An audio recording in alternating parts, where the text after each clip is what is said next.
You're listening to the NAMAD Sessions by Mia, live from the NAMAD Annual Membership Meeting 2025. All right, we're here at another NAMAD Session by Mia. I am graced at the table with the President and Vice President of WOCAN. Thank you for joining us. You guys just had an amazing 4-hour event in the room next door. Yeah. Thanks for being here. Was it only 4 hours? Ashley, you've been on content before. It felt like a whole 8-hour day. It did feel like it was like dog years. You know what I mean? Yes. It's like 4 hours. It felt like 4 days. Yeah. But Jessica. What? Jessica. You know, this always happens, but only when we're recording. I'm totally fine with that. You know what's funny? Because I wrote down the wrong thing. That's okay. I got your last name right, didn't I? What? You know, I'm actually older than I look. I don't know what that says. Smith? Yes. Oh, yes. See, I got half of it right. Right. Well, I like the way he pulled it back because he knew I know. that I needed to see. My wife, oh, so you know old people vision. Okay. Well, look, I'm there. I'm there, right? It's like, no, I can read it. Fine. I just need longer arms. Yeah. Jessica Smith. Yes. You're like a podcast expert, by the way. You have your own podcast. I do. Right? Tell us about your podcast. So my podcast is called Lead Like a Girl, and it's wherever you listen to podcasts. I started it 2 years ago, had no idea about podcasts, didn't even listen to podcasts. A producer approached me and said, anyone tell you you'd be really good at a podcast?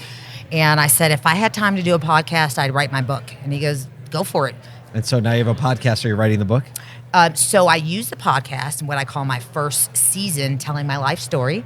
And then my second season, I got together with two ladies that I grew up with in the remodeling and home design business. And we just talk. We tell stories. We empower everyday women through storytelling. And we show up every week and we do a 30, 40-minute episode. Sometimes we have guests and we just talk, girl talk. Okay, so Ashley, you've been on a bunch of content. So a lot of our audience knows who you are. So we're going to go in reverse order right now. Okay. I bet you had nothing to do with sales ever in your career. Never. No, I actually started my sales career when I was 17.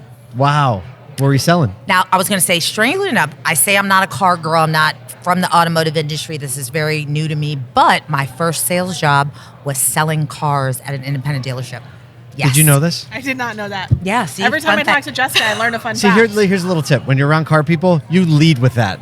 Because it immediately, Yes. right? Like my first job was selling cars, Oh, 17. okay. I'm telling you what, when you're around the auto crew, Yes. they love it. Okay, I'll take that. As Don's Auto Sales in Paducah, Kentucky. Do you remember? That sounds Yeah. like a real Kentucky town, doesn't it? What was the Are you first? sure it wasn't Bob's Auto Ranch? No, it was Bob's Don. Auto Bonanza, Right, yeah. Well, it was probably very similar. Okay, so do you remember the first car you sold? Yes. It was, I want to say it was a 92 Ford Escort. Again, not a car girl, but I remember this.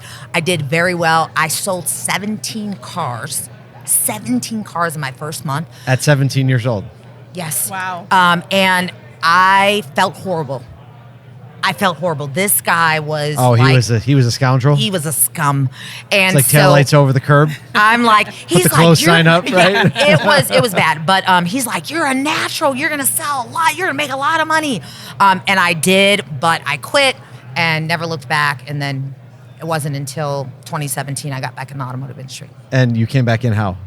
So 20 years in home remodeling and design, building a company. Thought it was going to be my own. Had my whole retirement plan figured out, and then the company was sold to a private equity. They shut down 160 showrooms, changed their business model, and my husband and I lost everything. Oh. And knew a guy that knew another guy that worked at Cox Automotive, and he said, come to Atlanta and we'll give you a job. Let's go. Yeah. So I'm like, I know nothing about cars. You and learned he's like, quick. You did. You sold 17 of them at 17. You know what he said? He said, this is a relationship business, and you know how to build relationships. And I'm like, okay, let's go. And so came to Atlanta. That's the perfect transition. Ashley, you never sold cars, did you? So I would get thrown on the showroom floor when there weren't enough salespeople. So Did they send you in for the heat cases?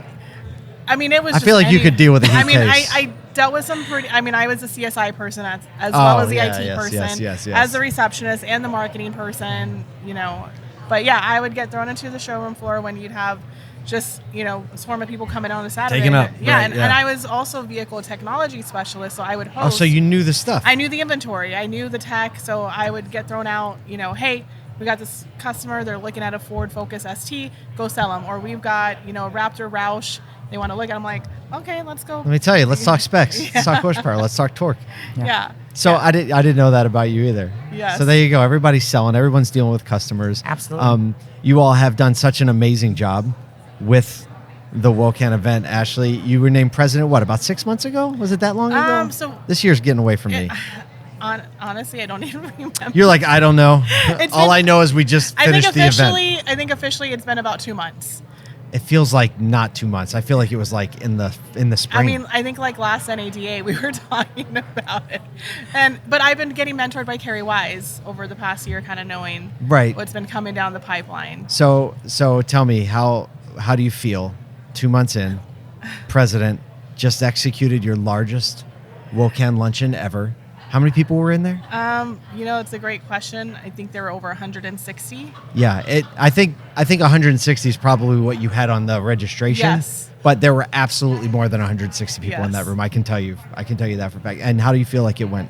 I think it went really well. I mean, this event, we had a great team with planning and fundraising and just every aspect of it, right? We actually, we had to step it up a little bit because we love WOCAN, right? Like WOCAN is our passion project. We want to keep building and growing what our co-founders have built, but we also have daytime jobs. Yeah. And so it's really tough to have to manage that with your daytime job. So a lot of my work comes in very early mornings or very late nights.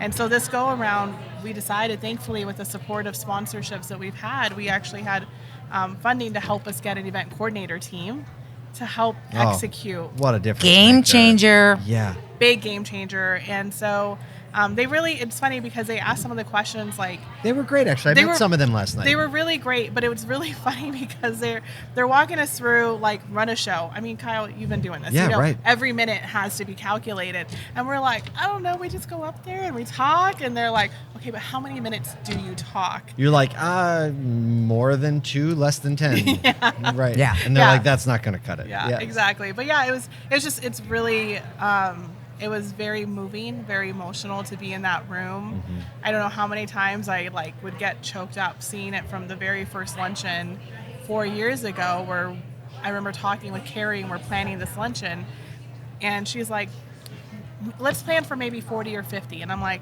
let's plan for 60 or 70. And we opted for 60, and we sold those 60 and ended up selling 20 more to have 80 women in the room that first luncheon. And then to grow that to the next year to, 100 women. And then the last year was 120 women. And so I try to go like, okay, let's add 20 more. Let's add 20 more. NAMAD, Pam, Perry, the whole team, they had a outstanding, attendance this year that we had an intentional plan. Like before we came to the luncheon, we're like, if we can get 120 seats filled, mission accomplished. If we sell another 20, great. We came in to 5 seats being available of those 140. And as you said, there was more, right? So I'm like walking the room and I'm talking to the events team with NAMAD's events team and the WIN's events team, and I'm just like, I think we need more chairs. I don't think we were quite expecting the magnitude of what was coming, but it's a beautiful thing to be in that room, to feel rejuvenated and exhausted all at the same time. There were a lot of tears in that room today. There was a lot of tears. Yeah. A lot of work.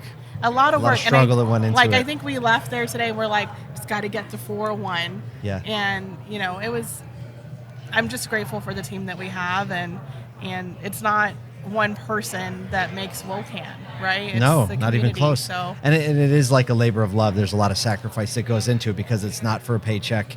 It's not for it's not for anything but a belief in bringing this community together and empowering them and encouraging them through this. And you're doing it. Yeah. What does the role of vice president mean this year coming up? Wow, it means so much. So timing is everything, right? And my role at Cox had been impacted, and Ashley and the leadership team at WOCAN, they had no idea. Yeah. And I got the call. I want to say it was a Saturday. Yeah, because this girl, she's making calls on Saturday, and literally Friday was my last day at Cox Automotive. Oh wow. And when she called and told me, like, I wanted to just, I'm not a crier, but I wanted to just bust out crying because not only I knew my role was being impacted in a reorg, and Cox just being such a great company, they, offered me extension after extension to apply for other roles. Yes. And it just didn't work out. And Friday was my last day. And Saturday, so talk about rejection after rejection after rejection. And I started questioning, like, what have I done for the last almost 30 years that I keep getting a no? And then Ashley calls me and says, hey, this is, we want to, and I'm like, what, me?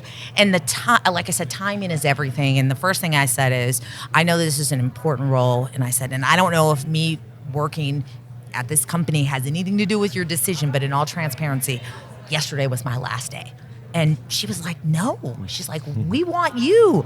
And it was just, I'm telling you, and again, I know it's not a paid job, but it felt like. But it's an important job. It was an important job. It's something that I'm so passionate about.